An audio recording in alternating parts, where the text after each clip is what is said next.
Hello everybody, welcome back to my channel, or welcome to my channel if you're new. Thanks for clicking on this video. For today's video, I thought I would do something that's one of my most requested videos, I think, and that is how I edit my Instagram pictures. And I'm also going to do how I edit my stories, because I really like watching those videos where people show you how they edit their stories. I just think that's, I don't know, stories is such a big thing and I just think it's fun, so I'm going to include that as well here. If you want to follow me on Instagram, it's at nayna.florence. I will put a little video here of what it looks like. I'm going to talk through a couple ways I edit pictures in a couple different apps. And this is all very simple. This is not using like Lightroom or anything too advanced. I don't really know how to do that. Yeah, I'm going to do a couple ideas for Instagram stories as well, and I'm going to use like the Instagram app, and then I'll also do a couple using some other apps as well. The reason I haven't filmed this before is because I edit on my phone,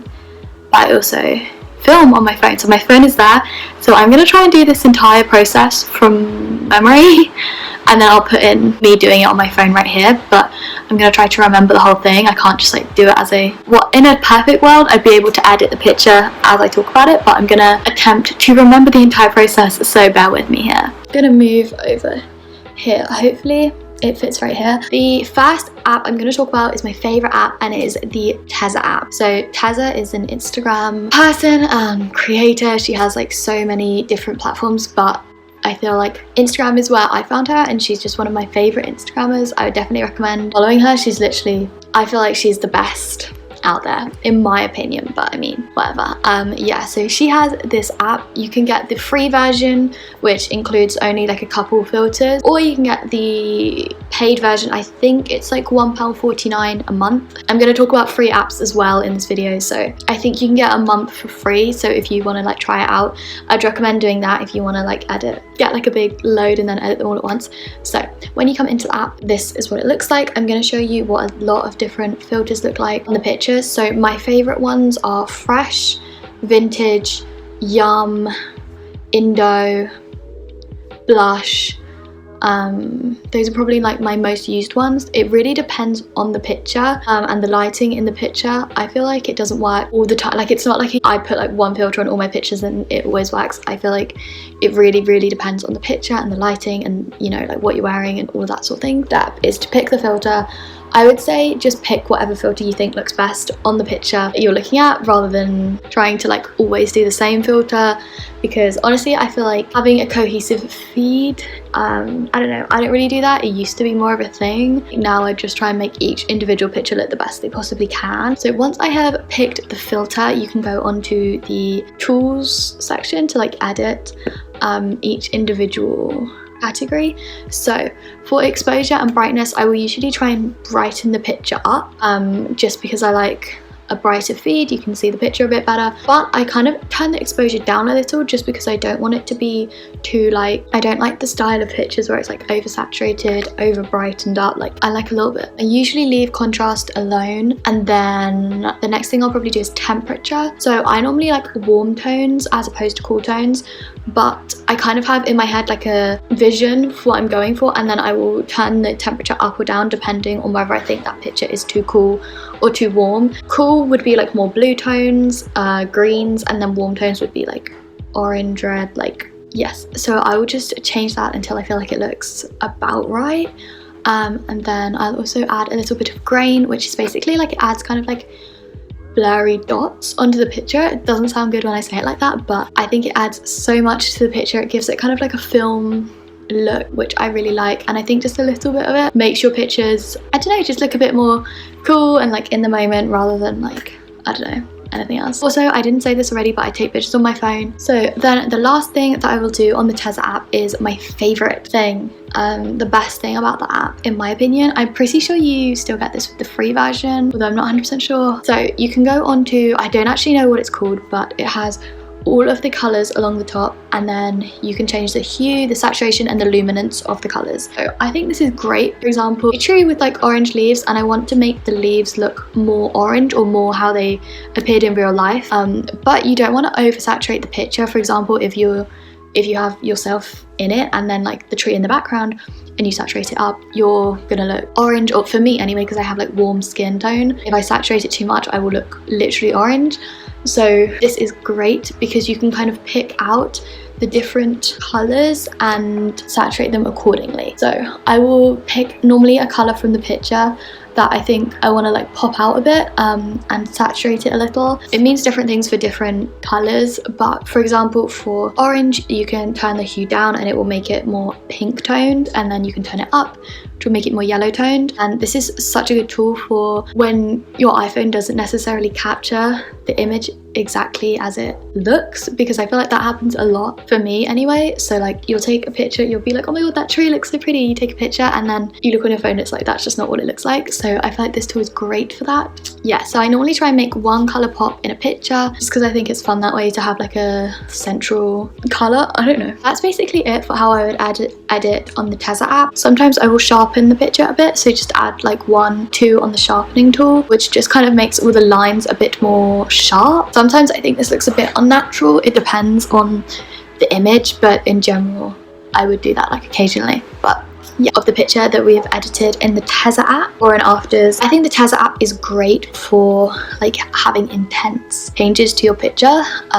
It's not like a natural filter, I don't think. Like it adds a lot to your picture, and I personally really like that. So this is probably my first go-to app. Sometimes I feel like I just can't pick a filter on the Tezza app, or there isn't a filter that suits the picture specifically.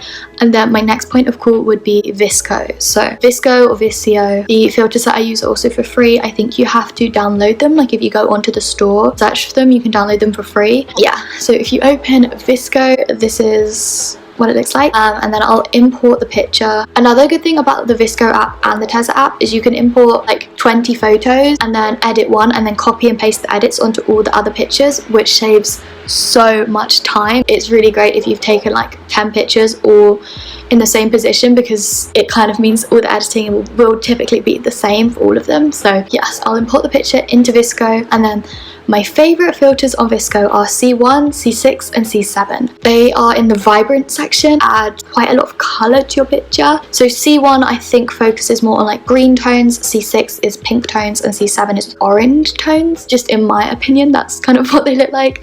I really like C7 on my skin tone. I think it like nice and warm and makes me look tan. I'll put the filter on, I'll normally turn it down a little bit, and then in terms of the rest of the editing, I'll do the same as what I described on the Tezza app. So with the exposure, saturation, all of that, I will keep that the same as what I did on the Tezza app, so I'm not going to go through it all again. But visco is pretty good for this as well. They have pretty much all the same features as the Tezza app, apart from the one which allows you to change individual color saturations. If I really want to do that, I'll just import it into Tezza after. I really like visco, and they have so many filters on there. There aren't that many on Tezza, but there is a lot on visco. Check them out if you don't want to spend any money, because they have loads of free ones on there. So okay, so that's pretty much how I edit all my pictures. Pretty simple. I feel like I don't do too much. I do prefer to go for a more natural look. If I'm editing a selfie, I would definitely make sure to turn the filter down, just because pictures with my face close up, I like that to look as close to how it really looks in real life as possible. Don't want to bore you by editing loads of different pictures the same way, so I'm just going to leave it there, because the main part of this video that I wanted to talk about is Instagram stories. So stories is like one of my favorite things to do. I have so much fun like sitting and editing stories. I'm going to talk you through a few different ways of editing your Instagram stories on the Instagram app, and then I'm also going to talk about a couple apps after which I like add to take your stories to the next level. So first things first, I do not ever edit my pictures in the story feature on Instagram. I will always edit them as I've just described and then import that into Instagram and put it on my story. If I wanted to, I think I'd probably use Paris, just because it's the most like natural. I'm gonna just kind of talk about different ways I would edit on the Instagram app, like things you can do to make your stories look cool and cute. Let's see. So first thing, import your picture into Instagram. So in terms of text, I really like to caption the pictures that I put on my story. I don't normally put anything up that's just a picture with nothing on it. The fun is in the decorating, guys. So my first idea would be layered text. So I've had a couple DMs asking how you do this. Basically, you just need to write out whatever you want to write on your story, and then write it out again and make sure that they're the exact same. If you want, you can write it in and then count like 10 spaces, like space bars, and as you add the spaces, it gets smaller, and then repeat that for the next one, and then they'll definitely be the same size. Or you can just kind of go like that until it's the same size as the other one. Then you need to layer them up. So I would normally pick a darker color for the back one and then a lighter color or white for the front one. And something I think looks nice and cohesive is if you use colors from the picture. So you can use the little tool to select colors from the picture, and then you can have it kind of match with the rest of the image, which I think looks nice and cohesive and pretty. So that's what I would probably do. Another idea for text is to write like, you know, like one line in one text and then that another line in another text, that sort of thing. You can also do the ombre text, so I'll talk about how to do that now. So basically what you do want to do is highlight the word that you've written out so that you've got the whole thing selected. Then you need to hold your finger, one finger, it's kind of like a confusing system, but you hold one finger on the very beginning letter with the whole thing still highlighted, and then with the other one you're going to hold down on the colors, and when you hold down, all of the like rainbow will appear. So if you didn't know, there's more than just the colors that come up on Instagram, there's loads more. So if you hold down on a color, like hold down on pink for example, all of the other colors will come up. So you're holding on to the first letter, you pick your first color, then you need to move along to the next letter, and then you move your finger around on the colors to pick the second letter, and then you move this one to the third letter, move around to pick the color on the next letter, etc, etc. And then to get like an ombre style text, you would want to just move your finger a tiny bit each time along the color spectrum, so that you're only changing the color between letters a tiny bit. Yeah, I really like this text. I think this looks really cool, and again, I would usually try to use colors from the picture. So for example, if there's a lot of pink in the picture, I would maybe start with like pale orange and go through to pink, yellows, pinks, you get what I mean, just keeping the tones of the picture the same. Another idea for text is to write the text. I really like how this looks, but it's kind of hard on an iPhone. If I had an iPad, I would definitely do it more, but that's another good idea. So in terms of the drawing tool, there are so many ideas. I love the drawing tool. My first idea is to draw some outlines around what is in the image. So you draw like outlines and do multiple outlines, or just do one little outline. I think this adds a lot to the image and actually makes it like they put a little bit of effort in. I don't know, I think that that's cute. I normally do this in white on the pen setting because I think that that's how it shows up best. Obviously feel free to use the other settings as well. I also like to do a little doodle sometimes, like maybe like a squiggle or stars, hearts. Dots are really good. I really like doing dots. If you use the felt tip pen, like the first pen, and just put it onto a high setting, you literally just touch and you'll have a dot. And then I like to do loads of dots in different colors and different sizes. I think that looks nice as well. Another thing you can do with the dots is to draw dots out, like 5 dots for example, and then you can write each letter individually and put it into each dot, and then the letter is on a dot. I don't know why that sounds so weird, but I think it looks cute. Oh, another text thing I forgot to say is to use the highlighting tools. So you can write out your text and then highlight it in a certain color. This is also a good way of layering. So for example, if you use the text where the letters are like just straight up and not slanted, you can do 2 layers of that. So if you write like a H and then you write the H again, you put one behind and one in front, and you've kind of got like a Scrabble tile look to the letters, and I think that looks really nice. Another thing you can do is just take a random picture on Instagram just of your foot or whatever, then go into your photos and select the photo that you want to put on your story. If you then press the export box with the arrow coming out of it, you can then press copy, then go back to the Instagram app, press as if you're going to write some text, and then instead hold down and paste, and then you are able to essentially collage the pictures on Instagram without needing any other apps. Or you can use this to have a cool background. So for example, insert the picture in like that. If you go onto the doodles section, you can select the felt tip pen, pick the color that you want, and then if you hold down on the screen, the whole background will go that color, which is really easy. You don't have to color in the whole thing. Okay, and now I'm going to talk about some apps which I really enjoy using for Instagram stories. You don't have to have apps. I've just talked about so many ways you can do it without, but I'm going to talk about them now. So my favorite one is Unfold. So on Unfold, you have kind of like, they have lots of different sections of different genres of editing.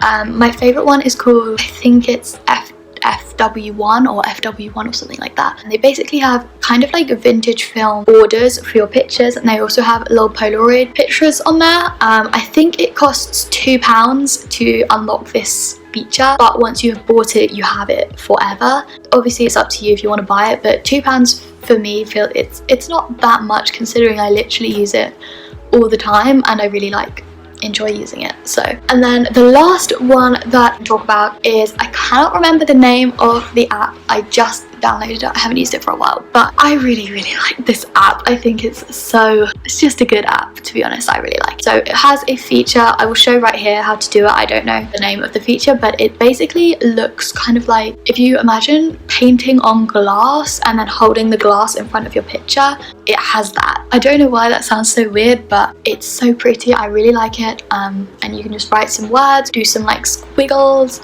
doodles, whatever you want, way of doodling on pictures. And that's probably my favorite app for doodling on pictures if you're not going to doodle on them in the Instagram app. And this app is actually for free. So if you watch Sophia and Cinzia, this paint tool that I'm talking about is very similar, or the same, I'm not sure, to their thumbnails. I don't know if you're familiar, but it looks just like that. And then the last app that I use is Unum, or Unum, I don't know how you say it, but it's one of those apps which allows you to plan out your feed. Pretend upload a picture in Unum and then it will show you what your feed looks like, helping me not post two pictures that are too similar next to each other, if that makes sense.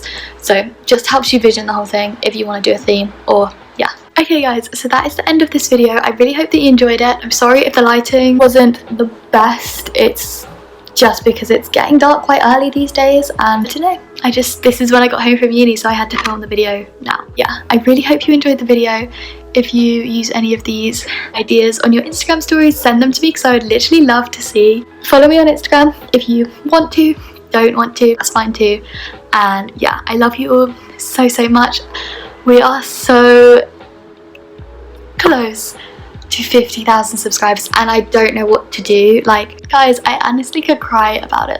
I'm not joking, I actually could cry. Yeah, it just makes me so happy. And today I had kind of a rubbish day. I had a test today and I worked so hard for this test all week, and I was literally slaving away in the library. And yeah, I thought it had gone okay, and then they released the answers later today, and I worked out what I got, and I just kind of made me sad. I was I worked so hard for this test and I didn't do how I wanted to. I just felt I don't know, I felt I deserved to do better, honestly. But yeah, it kind of made me sad. But I just got to come home and film this video and talk to you guys, and it just makes me happy that you guys are willing to support me. And I don't know, it's so nice to have something creative and fun to do, that my life isn't just uni and just academics, because it just makes me happy. So thank you so much for supporting me and allowing me to do videos like this and stuff, and I just love you all so much. And subscribe if you want. I love you all so much, and I will see you next Sunday. Bye. You know that I don't fuck with